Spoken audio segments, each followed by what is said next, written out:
ఈ అమ్మాయి ఏం ఫీల్ ఉన్నది మామయ్య?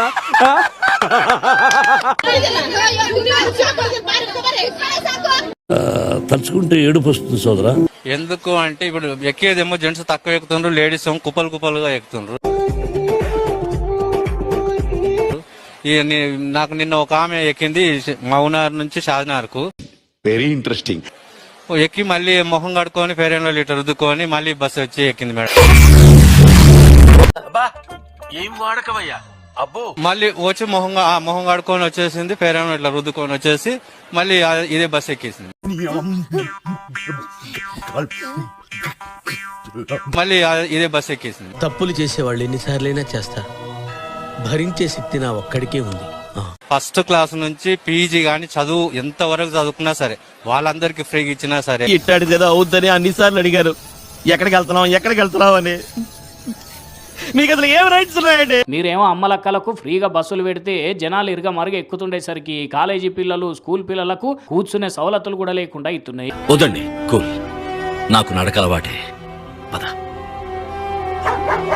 ఎంతో భవిష్యత్తున్న పిల్లలు చదువు కోసం అని పోతుంటే ఏదన్నా జరగరాంది జరిగితే పెద్ద మాట పడాల్సి వస్తుంది. But I don't care. Conductor sir ఈ అక్కను జరని మాస్క్ ది అని అడుగుతుండు. నేను దియా అని ఈ అక్క అంటుంది. స్టుకు తీయనే తీసింది. చూడురిగా మ్యాజిక్. ఎలా కనిపెట్టారు సార్? ప్రతి కొంపకి ఇలాంటి వేస్ట్ పిల్ల ఒకడు ఉంటాడులే. ఓహో, ఎంతకు తెగించారా? హోస్ని మొగైనే కదా, ఆడపిల్ల లెక్క ఏషం కట్టిండి. నిన్ను తెలియదట్లు ఉండబట్టే నిన్ను జైలు అర్థమైంది. ఆడోళ్లకు బస్సులలో ఫ్రీ ప్రయాణం ఉంటది, టికెట్ తీసుకోరు కండక్టర్. ఇంతకాడికి వచ్చే పోయే నలుగురు దగ్గర ఒంటెలు తగిన బెటర్ కదరా. సిగ్గు లేదు మీ అందరికి.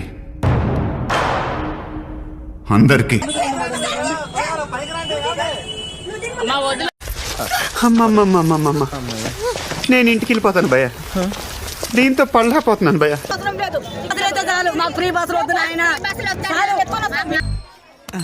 అందుకునేరా యాక్షన్ చేయాలి, ఓవర్ యాక్షన్ చేయకూడదు.